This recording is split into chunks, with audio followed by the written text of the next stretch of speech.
I have to say, if you want to put the money into a decent rig, definitely you cannot go wrong with that. The SimLab P1-X, it's an absolute beast.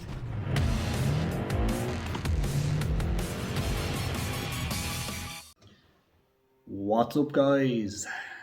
I'm sitting here in my GT Omega cockpit and I can't help but feel a sense of sorrow today because it's going to be the last time I sit in this cockpit. The old GT Omega art, reminiscing on all the years gone by, the good races, the bad races. It was there through thick and thin. It's a very sad day, never going to race in it again.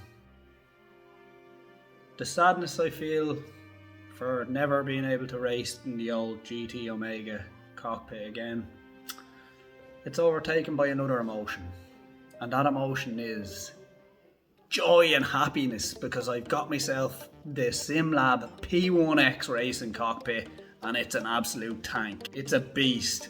Goodbye GT Omega, hello SimLab P1-X. Let's check this baby out. Okay, so here it is in all our glory. Let's put on a little light here because we can't see much. Right, so I've got a few add-ons.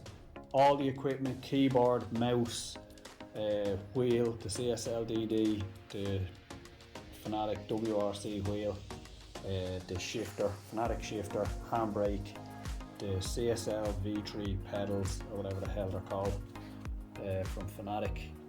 I had all them. I had this button box, finally put it on to the rig. Right, so let's see what, and the TV, I had that already. All that stuff is after coming off the GT Omega Art racing cockpit that I had. Picked myself, I'll show you what I picked up. Right, so the cockpit itself, it is an absolute tank. I'll show you a video of the GT Omega Art as well, just so you can see a comparison of the two. This thing is solid as a rock. Alright, so what did I get? Got the rig itself. You get this little mounting piece here on it. Then I opted for the side mount CSLDD one. It's an absolute beast, looks mint. Solid as a rock, everything, all parts nicely painted. Every nut and bolt made out of quality metal. You're not going to ring any of these. All these bolts, everything does perfect quality, I have to say. I went with the Grid Q bucket seat, Sparco Grid Q. What I will say about this is, I went and picked myself up a lumbar support. I found the thing is covered in dog hairs already. I found that there's no real support. Bucket seats, you can't, there's no tilt on them. I like a little tilt back and a nice bit of lumbar support. So pick this baby up on Amazon, it's a beauty. What's it called? Everlasting comfort. Absolute, you could sit in that all day now, it's beautiful. Right, so I got a keyboard mount.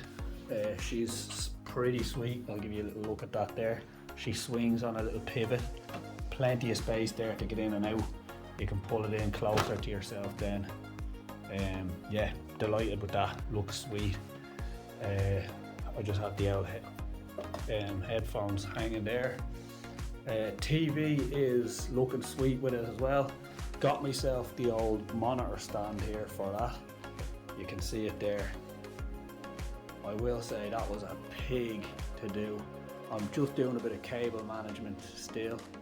But what I did was, I'll show you this for anyone that's wondering about how they might be able to tidy up cables.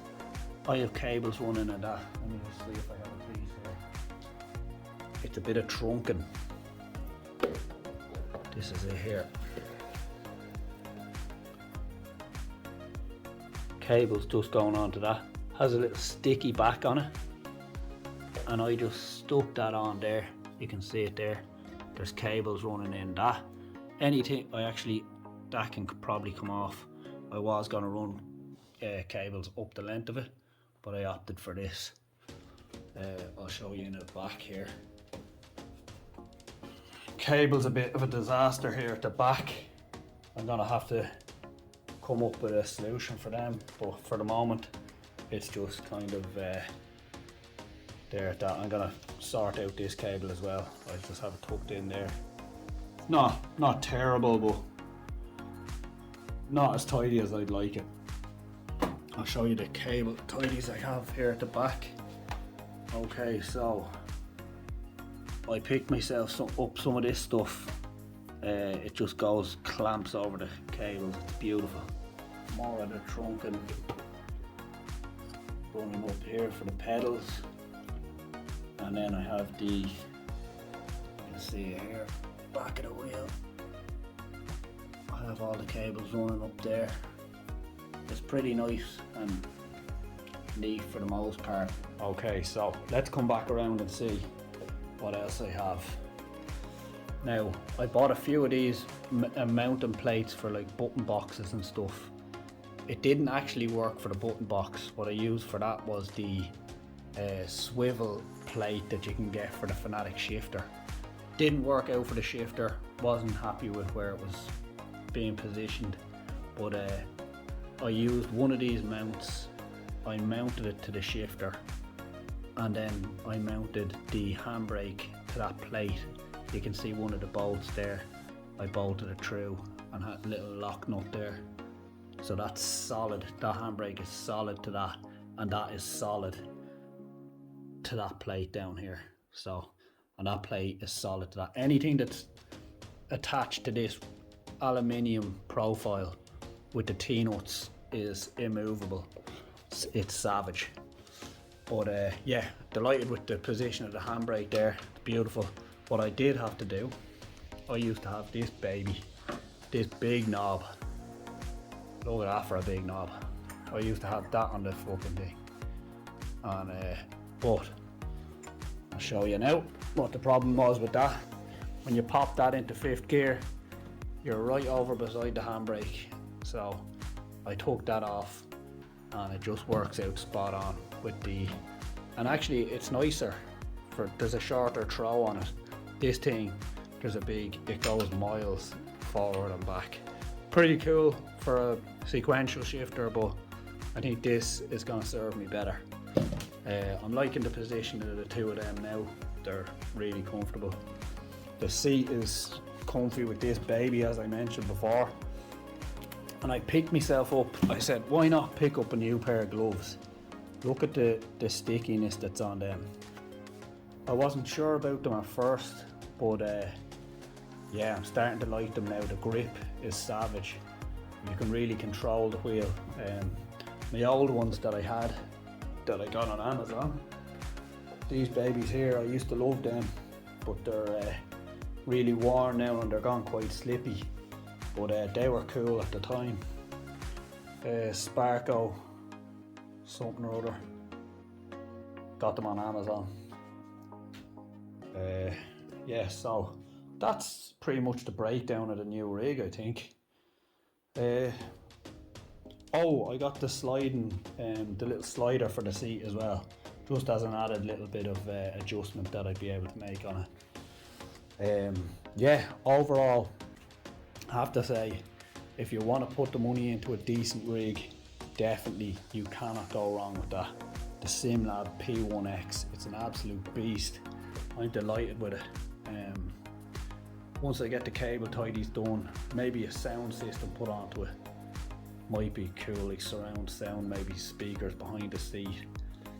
Oh, I don't know, we'll have to see. We'll play that one by ear. I'm sure all aluminium profile rigs are fairly solid, but I haven't used any of them. This is the only one I've ever used, and I can safely say that it's a tank and you won't be disappointed with it. If any questions or comments, please leave them in the comment section and I'll try and answer them as best I can. Alright, so I'm going to leave you with a little comparison of the different section, the thickness section of the GT Omega Art compared to this beast. It's not comparing like with like. This thing's about 3 or 4 times the price of the GT Omega Art, so you get what you pay for, but this thing's solid as a rock. Here's a quick side-by-side comparison of just how beefy the P1-X is compared to the GT Omega. It's a different beast altogether, but having said that, the price reflects that. GT Omega Art served me well for many a year. I made a few modifications to strengthen it up a bit. The only downside I can see at the moment for having the SimLab P1-X is that now I have no excuse for my terrible driving. Alright guys, that's going to do it for this one. Any questions at all, leave them in the comments section. Hope you have a great day, and I'll see you in the next one.